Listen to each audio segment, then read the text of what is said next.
Olá, seja muito bem-vinda nos Minutos Sermente. Hoje a gente vai falar sobre a saúde mental da mulher, sobre os principais transtornos que acomete essa saúde da mulher e quais são as principais características, perguntas e respostas sobre os transtornos ansiosos. Muitas vezes a ansiedade ela tem um sintoma muito positivo, mas você sabe diferenciar quando é que ela começa a ficar prejudicial à sua saúde? Ou quando existe uma linha muito tênue que vai diferenciar de algo normal ou um transtorno patológico? É sobre isso que a gente vai falar hoje. Primeiro, eu quero fazer uma pequena introdução sobre os minutos Sermente. Aqui nesse canal, a gente fala sobre todos os tipos de desordem e sobre a psiquiatria relacionado à saúde mental da mulher. A psiquiatria associada também à homeopatia. Como que a gente pode, de forma natural e de forma preventiva, chegar antes da nossa mente adoecer. Então, sobre a ansiedade, eu recebo várias perguntas no decorrer dos vídeos, muitas vezes nos stories no Instagram ou em outros canais, sobre a ansiedade. Como identificar se eu tenho depressão, se eu tenho ansiedade, se existe uma mistura entre essas desordens, entre essas emoções. E eu quero bater um papo com você falando sobre isso para eu te direcionar. Eu me chamo Thaisa Pandolfo, eu sou médica e psicoterapeuta. Eu tenho essa especialização, né? Sou especialista na saúde mental da mulher, associada a uma abordagem à homeopatia também. Então, suas dúvidas, qualquer tipo de pergunta que você acha importante, pode deixar nos comentários, que assim que possível eu vou te responder. O meu intuito aqui é te direcionar, trazer informações positivas e te alertar sobre os cuidados com a saúde mental. E melhor, você procurar ajuda, não deixar o tempo passar. Porque muitas vezes, quando os pacientes procuram no consultório e a gente vai colher a história, a anamnese, esses sintomas, esses sinais, eles já aconteceram praticamente há 1 ano, há 2 anos, que isso vem atormentando e prejudicando a vida. Então, por que não procurar ajuda? A maioria dos pacientes já passaram por vários profissionais, mas é importante você saber que a especialidade específica, ela vai te ajudar. Ela existe para contribuir para uma melhora no seu quadro. Então, muitas vezes, você espera chegar num limite, você espera chegar numa situação que a gente poderia precaver e a melhor conduta, ela vai te ajudar. Então, não deixe de buscar ajuda. Eu separei hoje esse vídeo para fazer algumas perguntas e respostas sobre o mundo da ansiedade, da depressão, relacionado à saúde mental da mulher. Por que existe uma área específica para os cuidados da mente relacionado à mulher?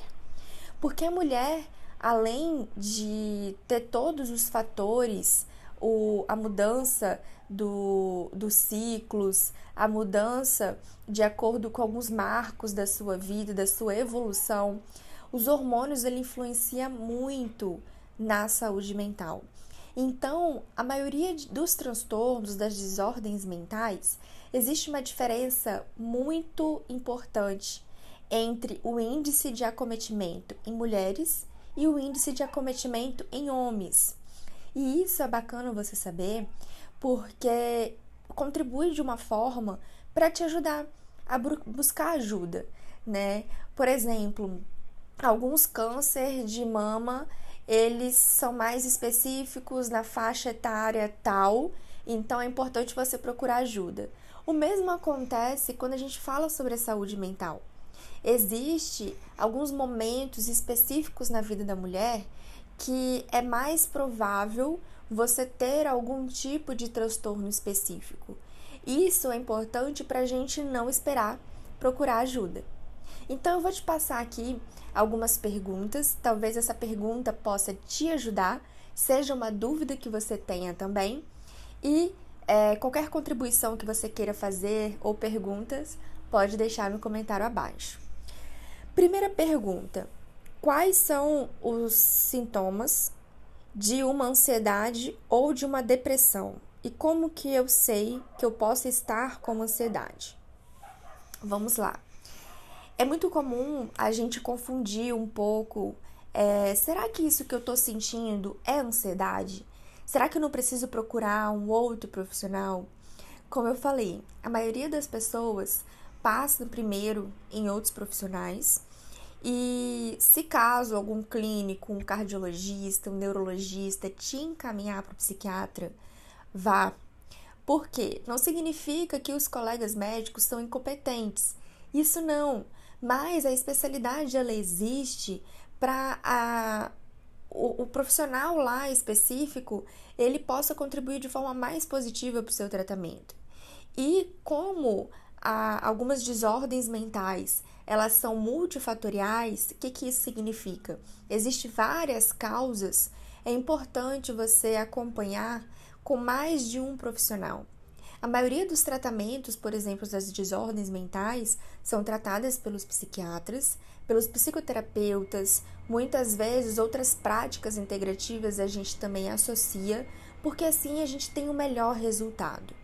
Então, todo o tratamento, ele existe etapas e existe um passo a passo. Isso é muito importante você saber.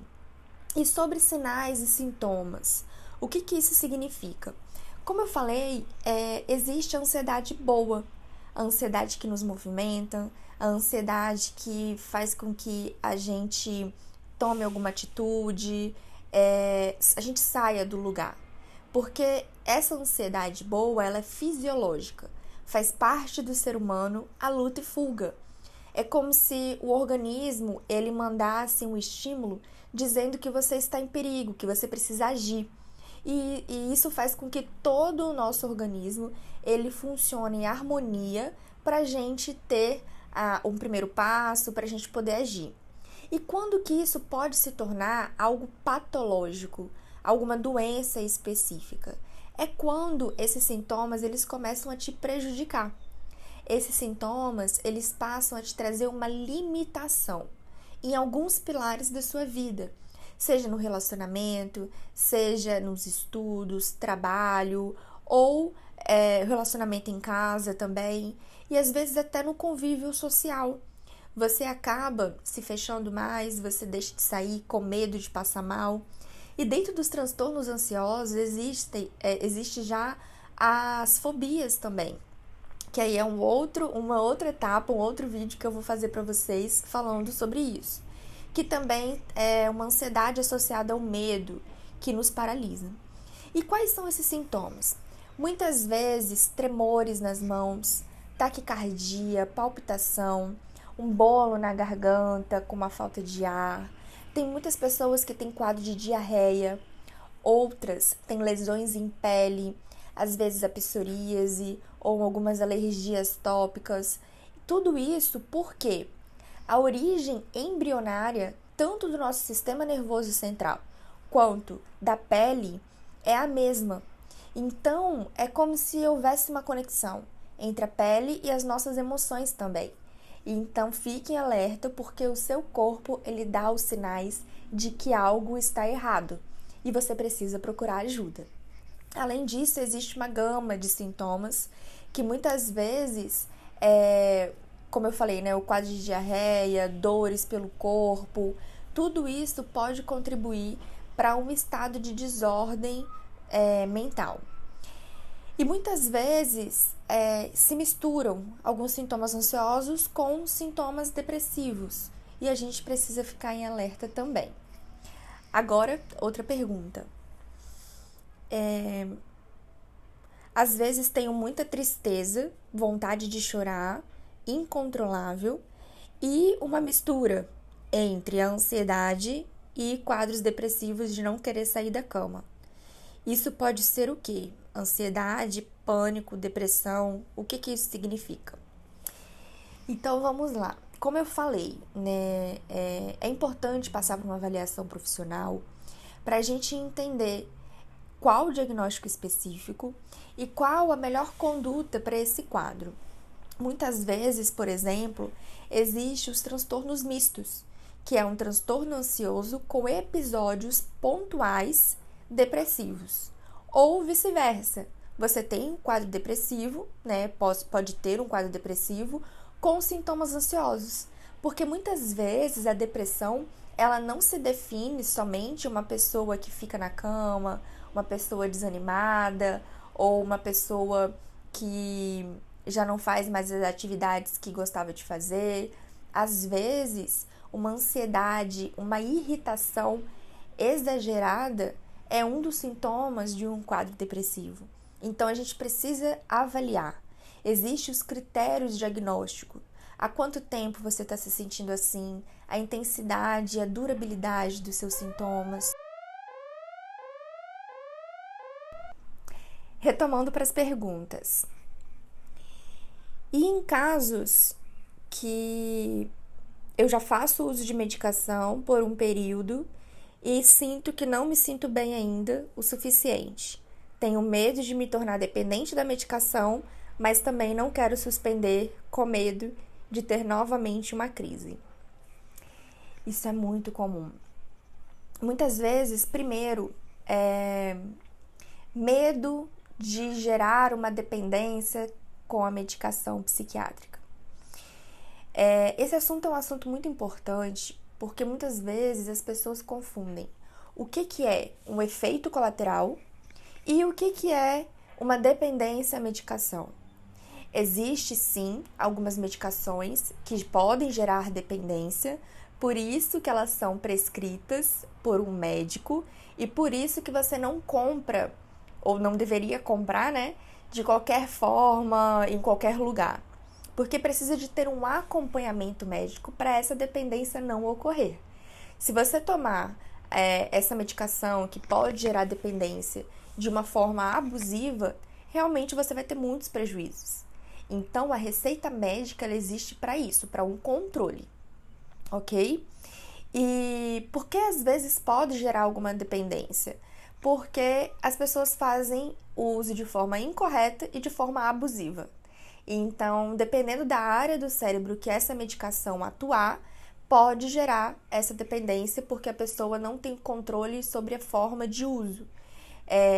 E é muito comum muitos pacientes gerarem um vício mesmo e é nítido aqueles pacientes que vão no consultório só buscar receita ou às vezes conseguem medicação no mercado negro. Existem várias formas de conseguir a medicação, mas é que já passou por um limiar de dependência. Mas o problema foi porque a medicação foi prescrita ou porque você não tomou de forma correta? É essa a pergunta que a gente tem que se fazer. Porque quando o profissional pede, né, o médico pede para você retornar, para você voltar daqui um mês, para você ser reavaliado, é por conta do protocolo, é por conta do plano terapêutico que a gente traça para cada paciente específico. Então, siga as orientações do seu médico. E em relação aos efeitos colaterais, muitas vezes a gente precisa avaliar como esse tratamento está sendo feito. Às vezes, o paciente não faz uso da medicação de forma correta, esquece de tomar ou pula algumas tomadas. Muitas vezes tem o efeito colateral de início em uso da medicação e interrompe, ou faz o tratamento por um mês, se sente muito bem e para de tomar. Imagina qualquer alteração mental, como ansiedade, depressão. Imagina se fosse em uma outra área da medicina. Imagina se você tivesse torcido o pé ou quebrado a perna e precisasse fazer um tratamento específico. Não existe um tempo específico, não existe medicações específicas para você tomar. Então, todo esse passo a passo ele precisa ser feito à risca. Muitas vezes as pessoas interrompem, os pacientes não fazem o tratamento correto e aí começa a ter os sintomas novamente da doença já pré-estabelecida e acham que estão dependentes da medicação porque parou. Muito pelo contrário, você simplesmente não fez um tratamento. E aí você tem a sensação de que você está dependente da medicação, mas na verdade são os sintomas da doença que ainda permanecem e não foram tratados. Então tome muito cuidado com isso, porque a adesão medicamentosa, como eu falei, a forma como você está fazendo uso, o tipo de medicação que você está usando, se é genérico, se é uma medicação referência, se você se adaptou ou não, se você tem mais efeito colateral do que efeito positivo, se essa medicação é a medicação certa para você, tudo isso a gente precisa reavaliar. Pensando e lembrando de que todo plano terapêutico, quando a gente traça o plano terapêutico e faz a retirada gradual da medicação, você precisa estar em paralelo, de forma complementar, com outras atividades específicas, para trazer um suporte nessa retirada gradual da medicação. Então é possível. Os tratamentos, eles são feitos no mínimo por 6 meses. E acredite, as pessoas que têm uma ansiedade específica, a causa, como eu disse, ela é multifatorial. Então, muitas vezes, você tem uma ansiedade específica, mas a medicação ela só está amenizando alguns sintomas. E você precisa, na psicoterapia, tratar a causa. Do que te gerou isso? Então, todo esse passo a passo, ele é feito, é orientado, e saiba que existe sim alta medicamentosa. E é muito comum o paciente ter medo de retirar a medicação, achando que vai voltar alguns sintomas. Mas isso muitas vezes não acontece. Você só precisa estar em acompanhamento, seja com medicação, seja na retirada gradual, ou com um profissional, psicoterapeuta, psicólogo, para te ajudar também nesse processo. Então é possível você ter uma qualidade de vida, ter uma vida saudável e fazer o tratamento adequado. Agora, eu fico por aqui, deixa as suas perguntas, compartilha esse vídeo com o máximo de pessoas que possam se identificar ou possam se beneficiar com esse vídeo. Acione também o sininho, porque toda semana tem um vídeo novo aqui no canal. Se você ainda não assistiu os vídeos de meditação, os vídeos falando sobre outras comorbidades, assista, que eu espero estar te ajudando de alguma forma. Até mais!